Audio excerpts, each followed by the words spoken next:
Welcome back to Just Chattin', and this is the series of videos we do on Thursday and Sunday evenings just for our own entertainment. So, let me start with yellow for Catherine for Lex's mom. Oh, let me hold this up. Yes, there actually is yellow in this, but not a lot. Still, yellow is yellow.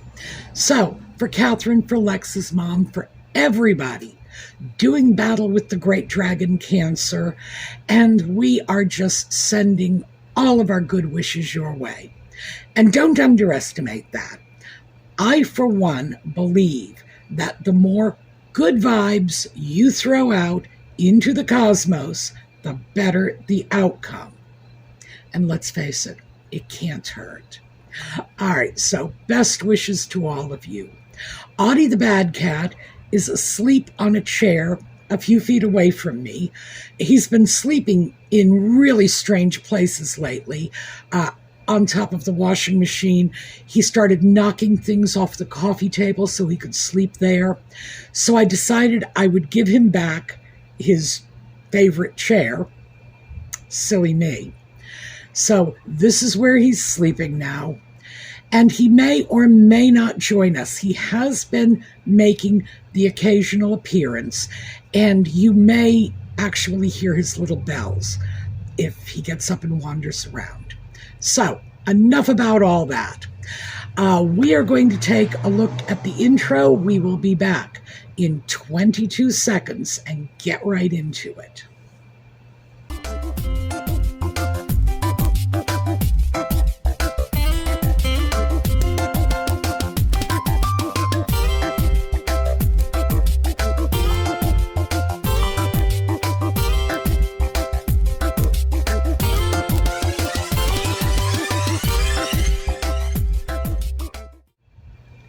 So the news that has been coming out over the last couple of days is largely focused on two issues. One is the sock puppet's birthday. I don't know why that's such a big deal.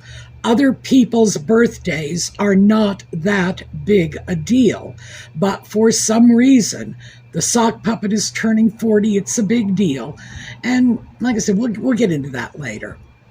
But the one that's really grabbed my attention over the past few days is media outlets, and right across the board, American media outlets, UK media outlets, my favorite media outlets from India, too, in fact, are picking up on this.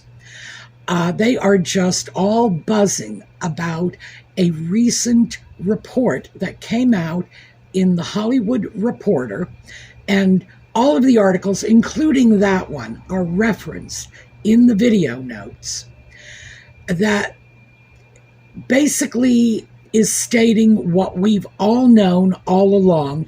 Yes, Nutmeg was, in fact, guilty of bullying the staff, and the Hollywood Reporter has gotten their staff members, former staff members, to spill the beans. And the things that are being said, it's all the same sort of thing. But Dictator in high heels, the sock puppet's an enabler, but she's terrible. It's really just over the top. Now, we knew when this story eventually hit the mainstream media, though I don't know what their problem is. This story has been circulating for like 5 years now. We knew when it hit that the media would have a field day with it because it's exactly the sort of thing they love. People bullying the staff, former employees coming forward and likening them to people like Stalin and, yes, Dictator or not. Well, Stalin never wore high heels. I'll say that much for him. At least I don't know that he ever did. Heaven only knows what he did on a quiet Friday night when I wasn't around. But yeah, they're really just running with it. So, because this is so interesting, and because I would like you to hear what is being said in the words of the people saying it. I've recorded some of the articles for you, and these articles were available through the publications as audio articles. And I've got a total of 3 of them. They're about 2 minutes apiece. So we're just going to listen to the first one, take a look at the pictures, and then we'll come back and talk about it. Meghan Markle has been nicknamed Duchess Difficult and described as a dictator in high heels by staff, according to a US report. Those working around the Duchess of Sussex are said to be terrified of her, while a source, who is reportedly close to the pair, describes Harry as an enabler. This comes just weeks after the couple's new Chief of Staff Josh Kettler was understood to have quit after only 3 months, having previously been described as the ideal person to guide the Duke of Sussex through his next phase. The source told The Hollywood Reporter, "Everyone's terrified of Meghan. She belittles people, she doesn't take advice. They are both poor decision makers, they change their minds frequently. Harry is a very, very charming person, no airs at all, but has very much an enabler. And she's just terrible." The publication claimed that noisy tantrums and angry 5 a.m. emails had earned Meghan the title of Duchess Difficult. One source said, "She marches around like a dictator in high heels, fuming and barking orders. I've watched her reduce grown men to tears." This comes ahead of Harry's 40th birthday on Sunday, for which he is said to be heading off on a lad's holiday with his closest mates. In 2021, Buckingham Palace investigated claims Meghan bullied 2 female royal aides out of the household, while the couple's former communications secretary wrote in a leaked email from 2018. The Duchess seems intent on always having someone in her sights. Meghan denounced the claims as a calculated smear campaign against her, with the probe concluding in 2022 without the results ever being released. Meghan Markle dubbed Duchess Difficult and dictator in high heels by terrified staff. The Hollywood Reporter last year said the couple's sanctimonious bubble was burst by a savage episode of South Park, which mocked their demands to be given privacy while desperately seeking attention from the public. Sources close to the Sussexes described the most recent Hollywood Reporter article as ill-informed, while their representatives declined to comment on the story. So, I imagine that many of us in the Megxit community are feeling very, very vindicated right about now, because we believed the stories when they were coming out. We didn't have any trouble. And by the way, when I say we, I have to be fully transparent here. I came late to the party. I didn't even know who the heck she was until you folks said, "Hey, look at this one." But yeah, stories started breaking and we were saying, "Oh yeah, that sounds about right. Sure." Especially things like Samantha Cohen leaving Nutmeg's staff, when they had to sort of persuade her to stay on. She had worked with the Queen. This is someone who was accustomed to a high-pressure work environment. Now, she didn't run fleeing away from Nutmeg. She stuck it out. She's one of the few who did. And as the information was coming out, it was just looking more and more ghastly. People being compelled to sign extensive non-disclosure agreements, which I'm not sure what it's like in the UK. I know here in the US, there are limits to what a non-disclosure agreement can cover.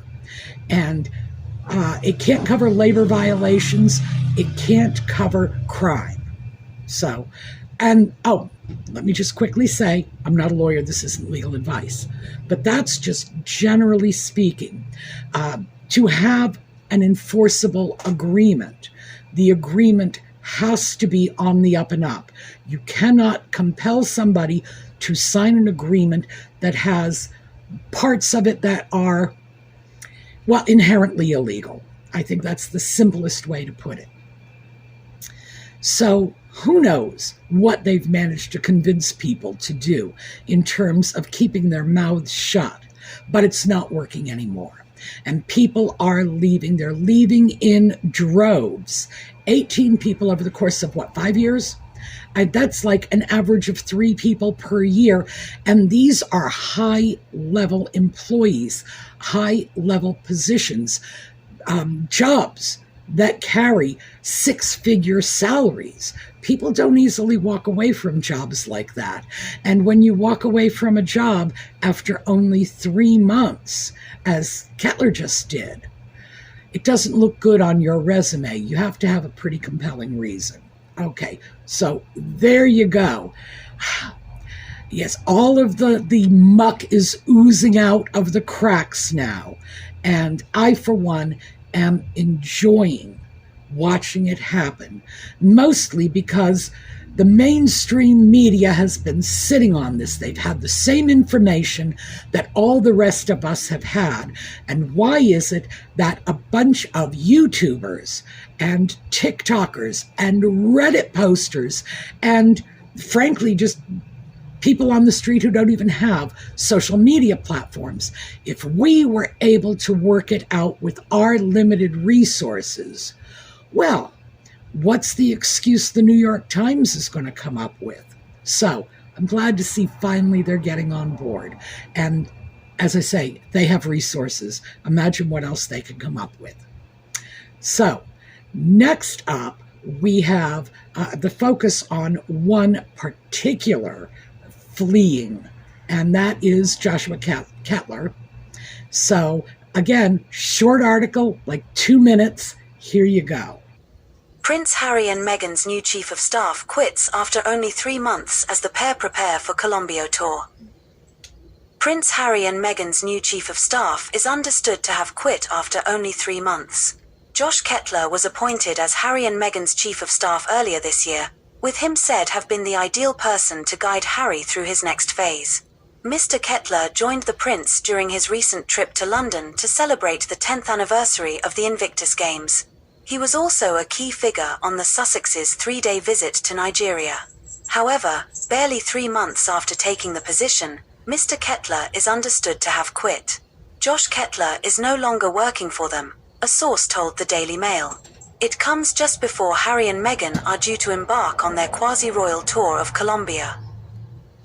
The pair are said to have lost 18 members of staff since they married in 2018, with at least 9 quitting since their move to the US.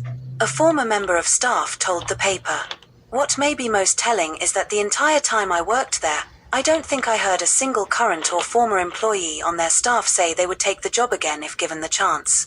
These aren't employees they had just found off the streets. Many of them are people who had previously excelled working for demanding bosses in high-performance companies and environments." During their upcoming Colombia trip, Harry and Meghan will engage with leaders, youth, and women who embody the aspirations and voices of Colombians committed to progress. Francia Marquez, Colombia's vice president, said in a statement, "I am pleased to announce that Prince Harry and Meghan, the Duke and Duchess of Sussex, have kindly accepted my invitation to visit our beautiful country." So I don't know this guy, but I look at his picture, and he certainly seems like the sort of person who isn't easily quailed. But I guess he just had it up to his eyeballs with nutmeg and the nonsense. So what is the nonsense? Well, apparently she's dictatorial, and the sock puppet is, well, they describe him as her enabler. So she's dictatorial, he vacillates, they both change their minds all the time, but they want to be in charge. And here's the thing. The good ship Sussex is sinking fast. It's just circling the drain right now. And I do not think they are going to be able to recover from this. Not because it's an unrecoverable set of circumstances. Because, quite frankly, Pee Wee Herman was convicted of a sex crime. Mark Wahlberg was convicted of a very serious hate crime, racially motivated hate crime, of violence in which someone was very badly injured by Mark Wahlberg. They've managed to recover from it. Tylenol Back in the early 1980s, 1982, I think, there was a series of Tylenol poisonings. The Tylenol bottles on the pharmacy shelves were being poisoned. And I think it was something like 11 people died, somewhere in that range. And Tylenol had to recall their products. It's right up there as the #1 pain reliever today. So you can recover from a lot, including, well, dead people in the case of Tylenol. But Tylenol had a great PR team. And Tylenol, I believe they're owned by Johnson & Johnson. The ownership of Tylenol, the people in charge, listened to their PR team and did as the PR team instructed. Nutmeg's never going to do that. She is never going to relinquish control because it's her truth, it's her narrative, it's her story, it's her pack of lies. And she is going to cling to it to the end. And she's not going to let anyone else tell her how it's done. She knows best. She'll hit the ground running. And we've all seen this coming along. So, are they going to manage to very quickly dog paddle their way away from the drain they are sinking into? No, because Nutmeg's not going to do it. She can have all the advice in the world, and it does no good if she won't listen, and she won't listen to anybody. So, I don't know. I mean, from these articles, I had a moment. It was only a moment, but I had a moment when I started feeling sorry for the sock puppet. Now, I have these moments, and I've had them for years now. Maybe it's Stockholm Syndrome. Maybe, he's drinking the Kool-Aid. Maybe he is just caught in that cycle of domestic abuse so that he believes it's all his fault, and whatever his abuser is doing is justified. They're the reasonable one. He's the one who needs to conform to their expectations. I've had times like that. It stopped absolutely when Spare came out, because no matter what, he actually read the audio version of that book, meaning that he wasn't just responsible for the content. He was actually personally responsible for putting it out in the world. And there were plenty of opportunities for him to say, wait, not so, if he disagreed with anything that was being said. So I have to say that was when I decided, no, he's just as freaking responsible as she is. Who knows, maybe more so, because I'm not a fly on their wall.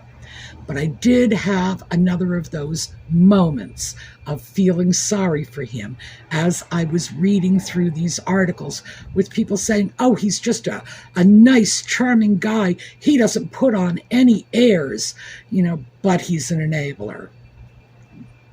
No, I'm simply not going to accept the notion of the sock puppet as a victim. Not happening.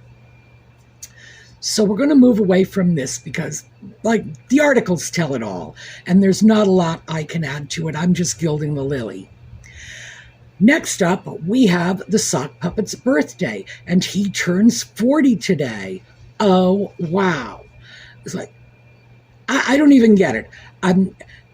The President of the United States will have a birthday, and it's not considered this massive newsworthy event. Queen Elizabeth used to have birthdays, but they were celebrated on another day because, there was better weather on those other days. So she had a regular birthday and an official birthday, and it still wasn't that newsworthy, at least not here in the U.S. So I'm not sure what the big deal is about. Apparently, the sock puppet is going to come into his inheritance today. And I'm sure his darling wife is going to do everything in her power to help him spend it. And it's not that much money, relatively speaking, just in terms of the circles they move in or the circles in which they are largely avoided. And those circles are truly wealthy. The recent reports are saying about $8.5 million. And these days in Hollywood, that's chump change. So not sure even that is such a big deal. But there's all this speculation about what's he going to do on his birthday. And the Sussex camp has put out that the sock puppet is going to spend some quality time with his closest friends. However, in the same batch of articles, they are saying that his closest friends are his security guards. That's who it is. These are his friends now. He doesn't have real friends out in the real world. He has people who are paid to be his friends. And I remember chapters in Spare when he would talk about his friendships with the people who were employed to care for him in one way or another.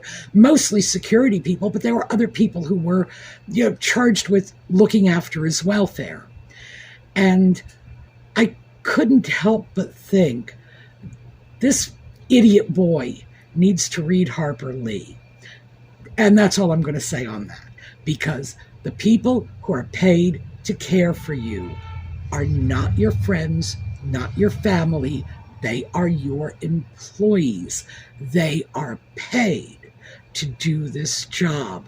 And how sad must his life be if he's actually reduced to buying friends? Good Lord. And that brings us to our third story. So let's take a quick look at this one. And again, 2 minutes. Here you go. Prince Harry shares surprise message about his mission to mark his 40th birthday.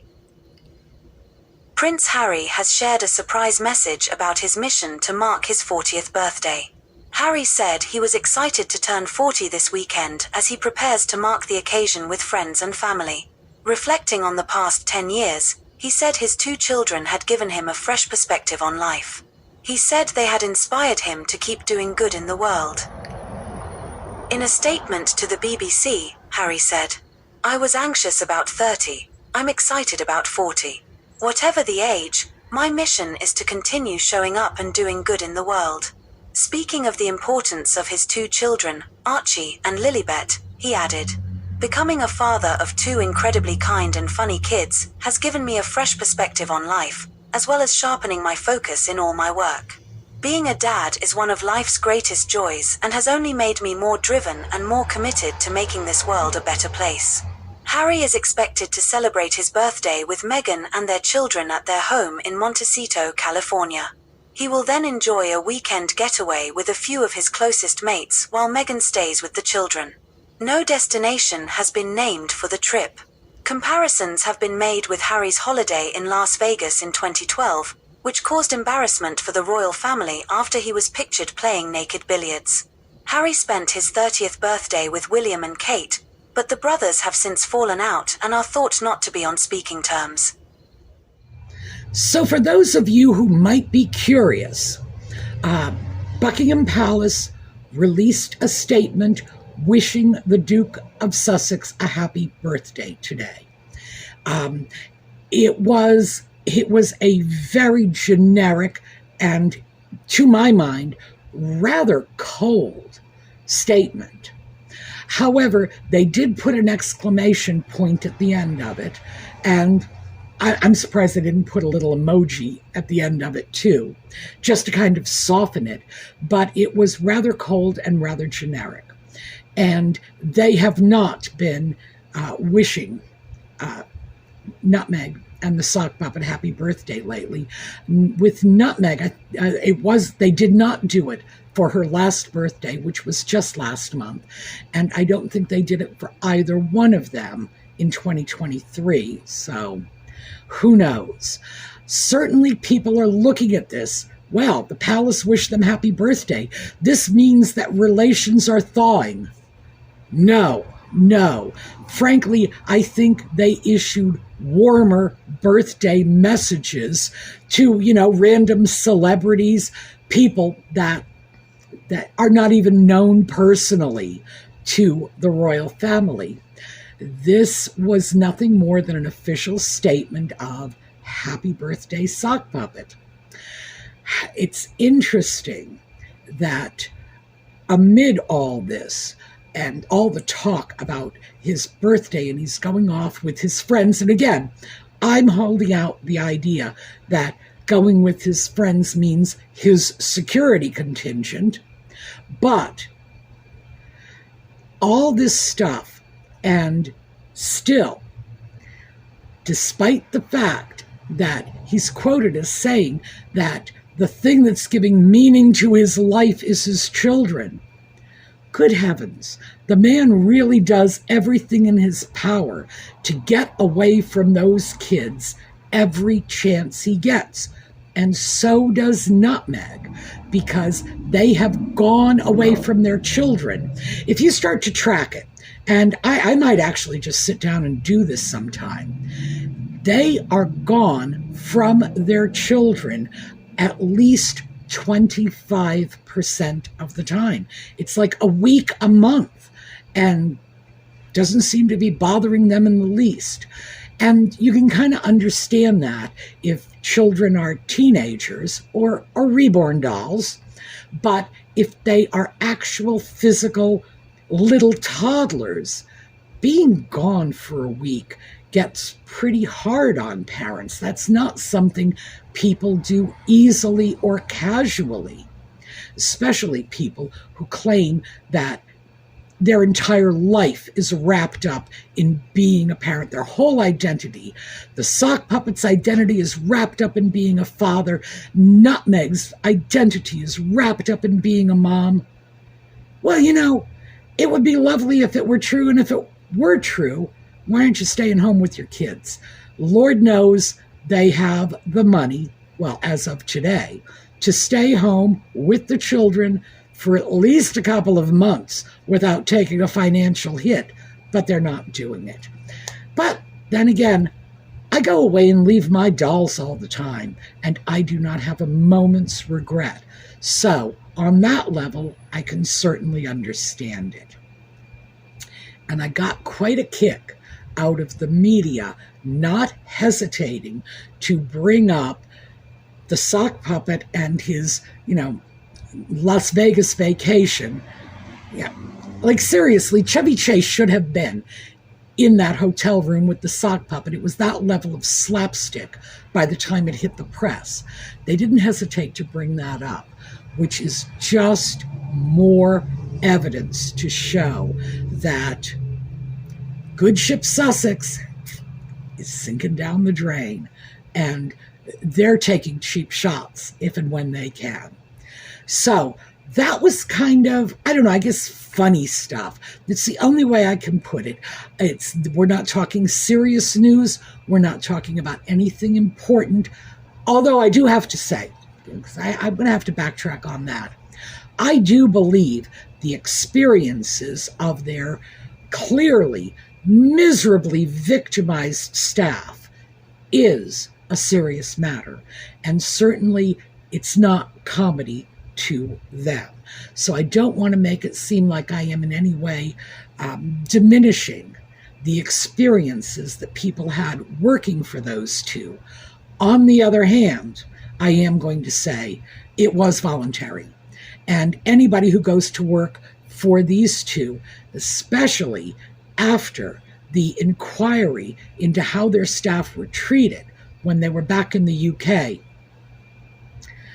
you got to know what you're getting into, and it is voluntary. So I'm kind of on the fence about this. Obviously, I feel very, very sorry for them and their misfortunes, but I think at the end of the day, I am going to save my sympathy for genuine victims, people who are beset by terrible circumstances in which they have played no part whatsoever. Like accepting a job, signing an NDA, taking a paycheck. Yeah. So that does at least sort of mitigate the sympathy I have for them. All right, we are going to take a look at a slideshow on the way out. I hope to see you all next time. And meanwhile, have a terrific day.